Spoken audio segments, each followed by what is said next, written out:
Bienvenue sur Africa 24 dans cette nouvelle édition du Non-Stop Info. Voici les titres de l'actualité. Une monnaie commune au sein de l'Alliance des États du Sahel pour sortir de la colonisation. C'est l'idée émise par le président nigérien de transition Abdourahmane Tiani. D'après le chef de la junte, le Mali, le Burkina Faso et le Niger sont engagés dans un processus de recouvrement de leur souveraineté totale. Bonne performance de la filière coton au Togo pour la campagne 2023-2024. Une hausse de la production de 50% a été enregistrée par rapport à la campagne précédente. Elle est évaluée à 70 000 tonnes. Et puis 15 millions de dollars pour financer des projets d'énergie verte en Afrique. C'est le montant de la prise de participation annoncée par la Banque africaine de développement dans la Banque de commerce et de développement de l'Afrique orientale et australe. Mais tout d'abord, le report de la visite du chef de l'État nigérian Bola Tinubu au Sénégal.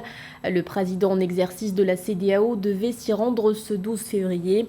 Un entretien avec son homologue sénégalais Macky Sall était notamment prévu. Une visite programmée dans un contexte de tension.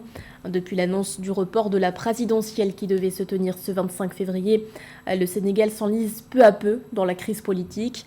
Une crise qui a provoqué la colère de la population. À l'appel de l'opposition, les Sénégalais s'étaient mobilisés les 9 et 10 février dans plusieurs villes du pays.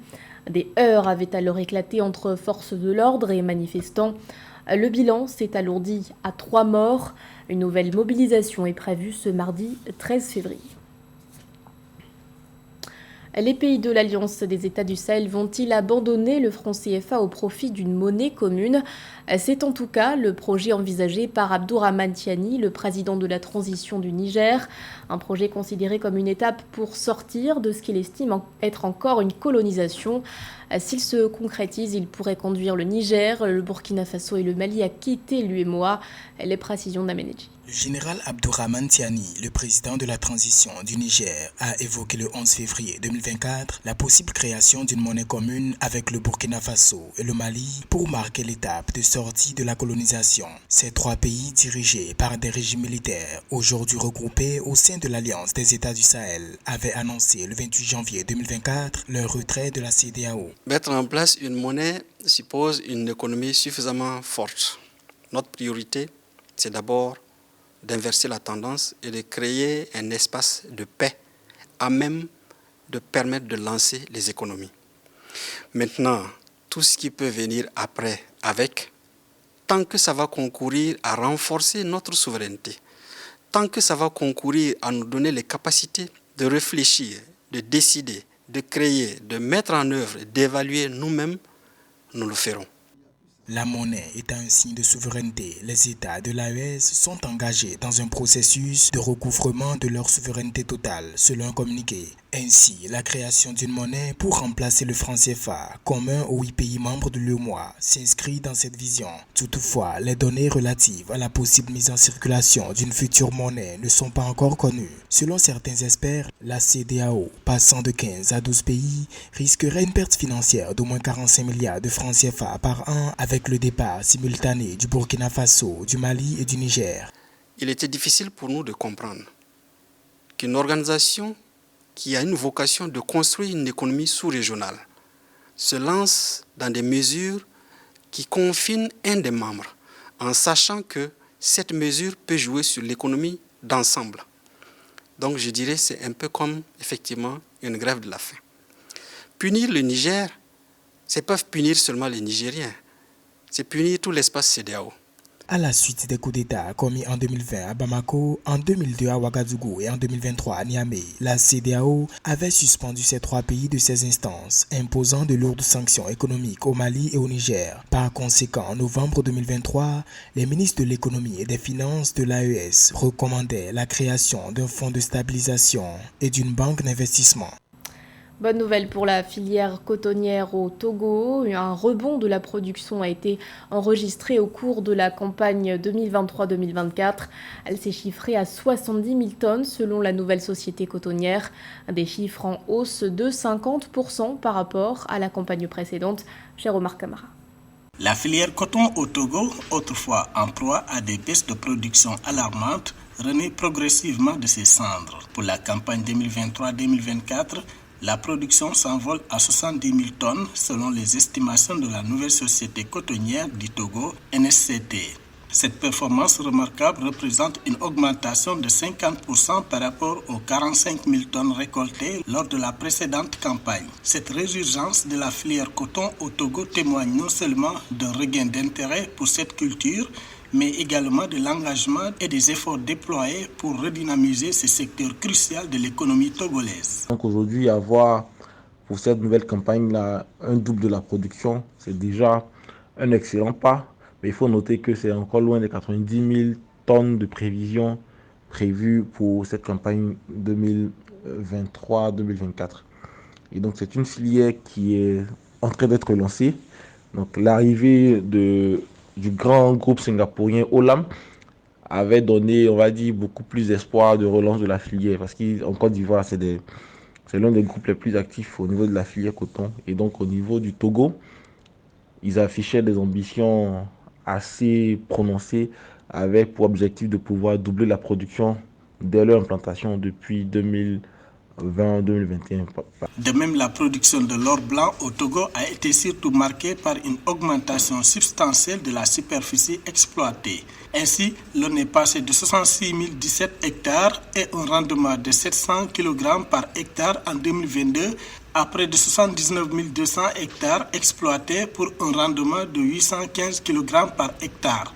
À cela se sont ajoutées des actions de remobilisation des différents acteurs de la filière et d'une meilleure maîtrise des risques liés aux aléas climatiques. Il va falloir accélérer la mise en place des centres textiles dont certains ont déjà commencé à produire leurs premiers produits, notamment appelés les body en termes de langue vernaculaire, en termes d'expression locale. Il faudrait également renforcer les systèmes de production de semences pour donner des semences améliorées aux producteurs cotonniers, de sorte à pouvoir garantir un certain niveau de rendement. Continuer également les questions de sensibilisation pour que les producteurs continuent de s'adonner à la culture cotonnière. À noter que la production de l'or blanc a enregistré une baisse de 11% lors de la campagne 2022-2023, après une chute d'environ 25% la saison précédente. La production était passée de 52 528 tonnes à 46 549 tonnes cette année.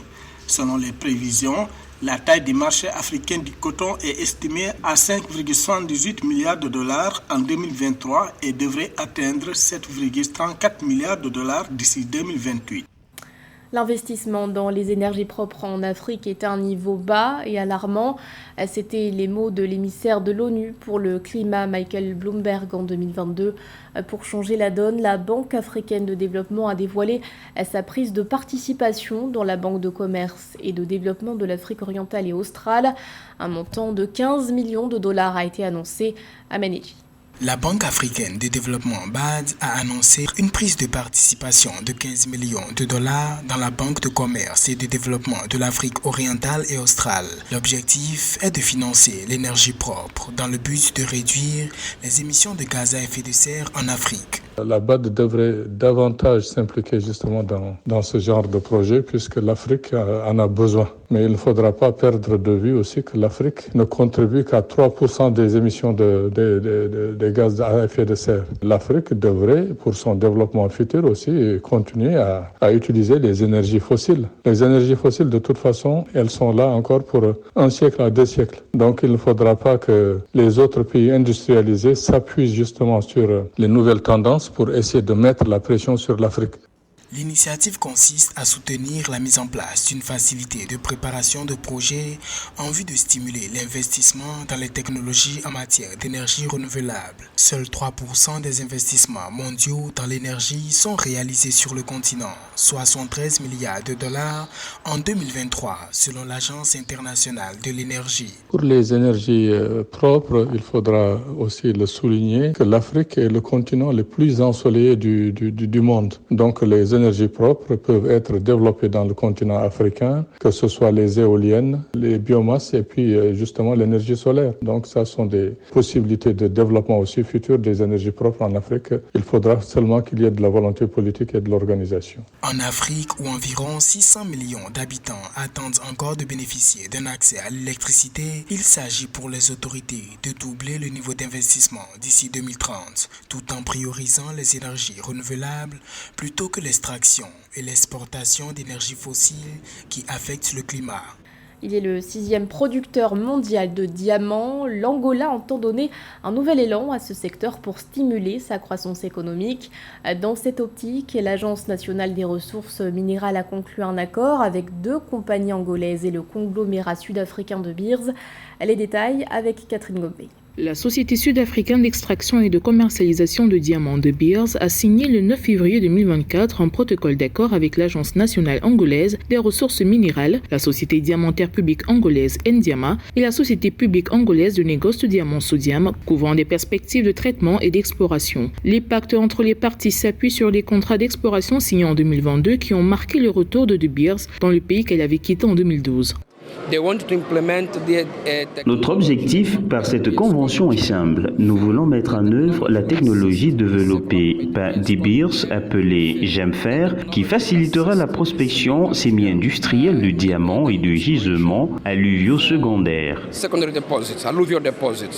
L'Angola, 6e producteur mondial de diamants selon les statistiques du processus de Kimberley, a généré 8,8 millions de carats en 2022. Un chiffre que le gouvernement souhaite faire progresser grâce à l'exploitation de ses nombreuses mines, dont celle de l'Ouélé, inaugurée en novembre 2023 avec une capacité de 628 millions de carats exploitables sur une durée de vie de 60 ans. De Beers connaît l'histoire de l'Angola, son potentiel géopolitique et l'emplacement des diamants. Le fait de disposer de ces informations nous a permis de mieux cibler les zones spécifiques pour lesquelles nous avons accordé des droits miniers.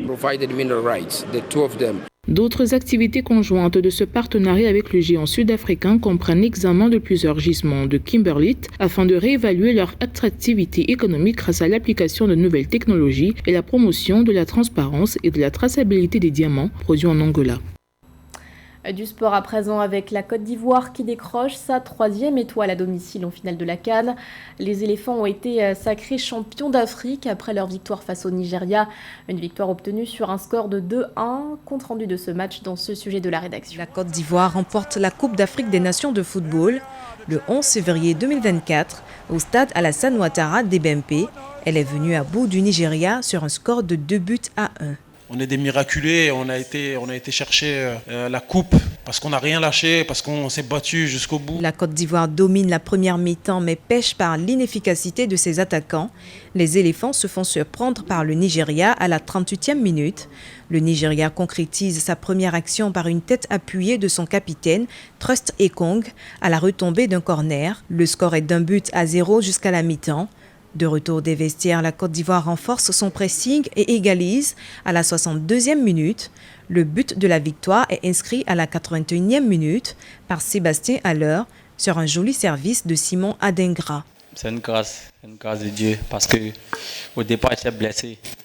À 2 jours de la liste, j'étais blessé. Voilà, malgré ça, le coach m'a fait confiance et il m'a appelé. Je peux dire merci à Dieu et tout. Le Nigeria, qui avait battu la Côte d'Ivoire en match de poule par un score d'1-0, se retrouve vaincu par les éléphants en finale et perd sa chance de remporter un 4e titre de champion de la CAN. Mes joueurs ont fait un bon travail. Je suis triste, mon équipe est triste, déçue. Mais pour moi, ils ont tous fait le maximum chacun en ce qui le concerne.